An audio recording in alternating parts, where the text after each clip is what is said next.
You know that song New Face by Psy? Is it Psy or is it PSY? Anyway, this video is not about this song, but it's about the concept. Is it okay to give yourself a completely new face? New face, new face, new face. I can't sing the rest of it because that gets into racist territory. I do not speak Korean, and me attempting to sing along with a K-pop song might come off a little racial, so I'm not even gonna do it. I do it in the privacy of my own home. Don't tell anybody. Anyway, my friend and I were watching a convention recently. I don't want to drag anyone. I'm just gonna say that it is September 2020. And the lady who comes up to speak, a very powerful lady, in the listings of powerful ladies, she may be the first of the powerful ladies, gets up to speak. And I commented on how good she looked. And my friend said, "You do realize that is not her face." I said, "What?" I look it up, and that is not her face at all. She gave herself a completely new face. I'm in Los Angeles. Plastic surgery is perfectly acceptable. I won't even judge you for 2 procedures and a lipo. Okay, I don't judge any of these things. Maintenance, of course. But then the question came up, is it okay to completely remake your face so that you look like a different person? Once again, I can't judge. But on the inside, I was thinking, like, no, that's weird. That's kind of like some 1980s switcheroo villain movie. You know what I mean? Where the guy just gives himself a completely new face so they don't recognize him and the hero has to come and fight him. I saw a Bollywood movie like that recently too. That was also a little bit, ugh. The new face plot twist is never a satisfying plot twist. That's probably why they got rid of it. They could have also gotten rid of it because it's becoming more and more true. Plastic surgery rates have doubled in the past 20 years. So maybe they're just like, look, this is not science fiction anymore. This is science fact. And me and my friend had the discussion because I said, well, we can't judge people. Let them live their best lives. Let them realize themselves. And she said, no, it's unacceptable to do this. This is cheating. Now, she is an actress. And to her, a person giving themselves an entirely new face is like a quarterback giving himself a bionic arm. It's not fair. You don't get to play in professional sports if you've given yourself a bionic arm. And that really threw me because my friend is an atheist and I am spiritual. I know it's cliche, but I am a spiritual person. So I believe that the body was given to you for some divine purpose. There's something special about it. There's something mystical about the physical body, and it is our responsibility to maintain it. That's old-fashioned. I understand that's old-fashioned. I am not going to try to impose my views on anybody else. I just believe it, which is why I was surprised my friend who is an atheist was not accepting of this. She said straight up, it is not okay to give yourself a new face. So I went home and I started thinking about that because it speaks to a greater truth. It speaks to a much greater concept of transhumanism, the belief that humans have the right, responsibility, and privilege of adjusting our body to suit our needs and our desires rather than using the body that was given to us by nature. People don't think about plastic surgery as transhumanism, but that's exactly what it is. It's using our science to change our physical appearance. We don't think about it like this because, one, I think it's because plastic surgery has largely been the domain of women, and so women's issues are just not taken as seriously. And two, it doesn't really go into the larger things which transhumanism speaks of, which is longevity, which is upgrades of the human form, implants to make you smarter. I know a lot of you saw that Elon Musk gave a pig a neural implant. This is to make humans and machines more compatible and to give us more resources and ultimately make us smarter. But we've been doing it in Hollywood for a long time. Marilyn Monroe got her nose done. It's been going back years, which is why I didn't have a problem with it. But I feel recently they've taken it to a whole another level. There are people walking around who do not have the face they were born with. They do not have the face of anyone in their family. They have the face of a person they saw in a magazine. And they have this face because they have a lot of money. There are only a few faces now. There are maybe 4 faces now that everybody seems to have between contouring and plastic surgery and, of course, Photoshop and filters. Everyone's got the same face. Everyone looks so similar. I remember seeing movies from the 70s and 80s where people had different faces. Imagine that. Different people having different faces. Really, it's hard to identify people now. If you're like, oh, this is what this person is, you go out and you call up people and you say, oh, hi, how are you? And they're like, I am not this person. I'm like, well, you could have fooled me. You got her face. Anyway, back to how much it costs to give yourself a new face. Do you remember seeing that movie Gattaca with Ethan Hawke, where the wealthy would pay to have their children genetically engineered so that they were perfect?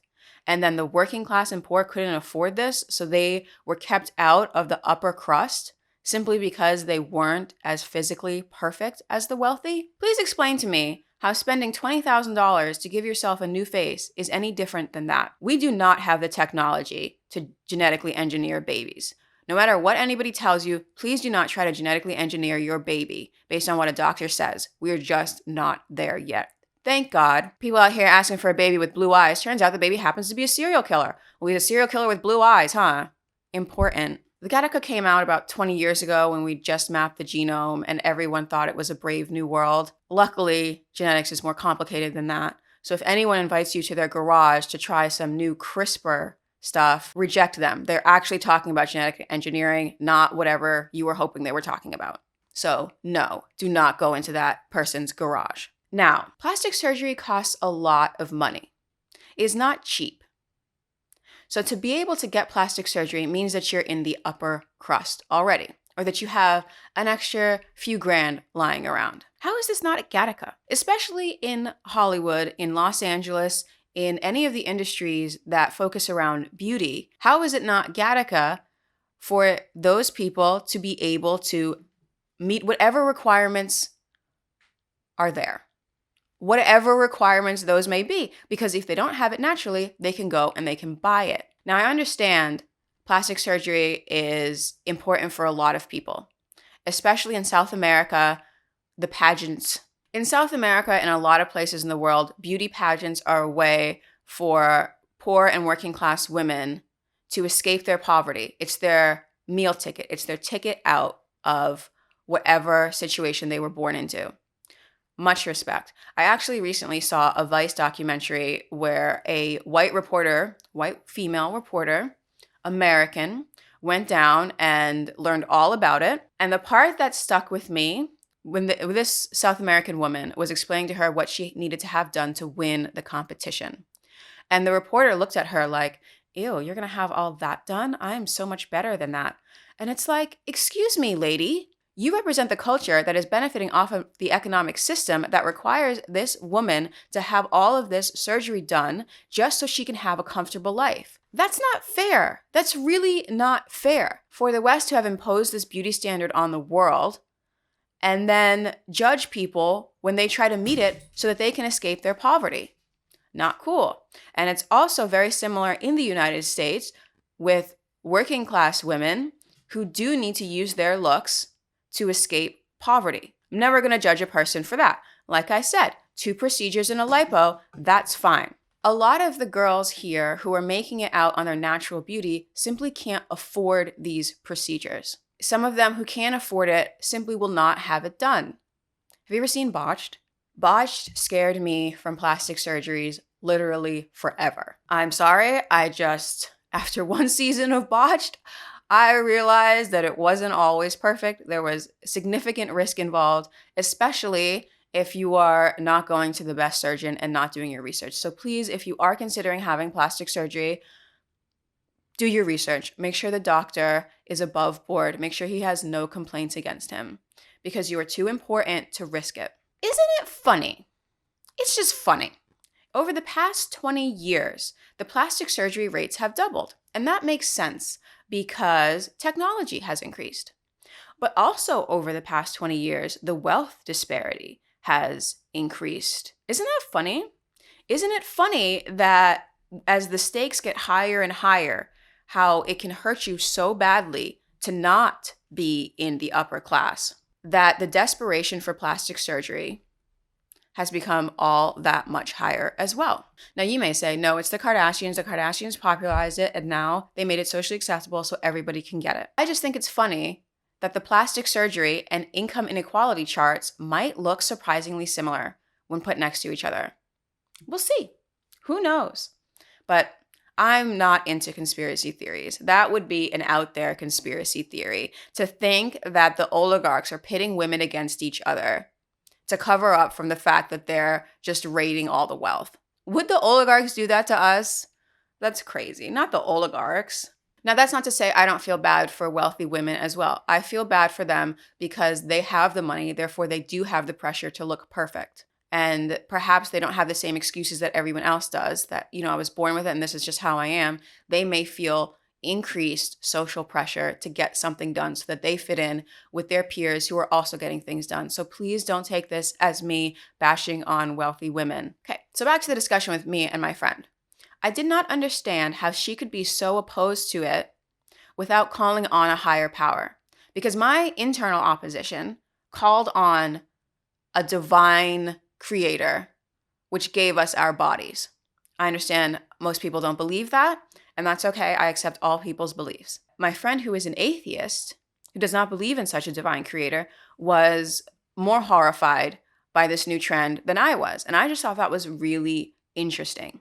And now you might say, well, Maya, why do you say 2 procedures and a lipo is acceptable, but anything more is not? There is a difference between keeping yourself young and changing how you look. Now, a lot of people are very extreme and they do not agree with that. And I understand that completely. But there's maintenance and then there's renovation. Complete renovation. How do you know when you've gone too far? Is it when you can't recognize your mother when you look in the mirror? Is it when you can't recognize your father when you look in the mirror? Is it when you look nothing like your siblings and people are asking you to please leave at the family reunion because they've never seen you before? Where is the line? I don't know where the line is. Like I said, I'm probably far too accepting of everyone and everything. I just say this because beauty is the women's arena. Men have football, they have all sorts of things where it's obvious you can't go to a doctor and get yourself fixed up. There are laws against steroids, and I don't know if they have the technology to give you a bionic arm so that you can throw a football better. But in the arena of beauty, in the beauty industry, we're already past the point where we should be having this discussion. It started many years ago, and we're already at the point where women should have the tools to debate whether or not they feel this is okay. A lot of people say of women, well, don't judge anybody else. Everything you do is okay. And that's perfectly acceptable.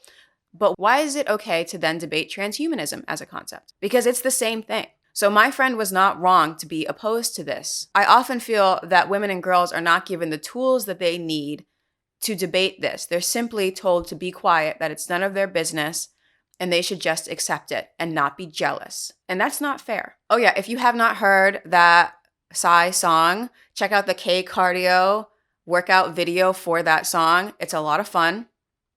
It is not about giving yourself an entirely new face. It's about showing up and having a good time. I understand a lot of you may not agree with me, and that's perfectly acceptable, but please explain to me in the comments why we are not at Gattaca. Thank you. Please subscribe.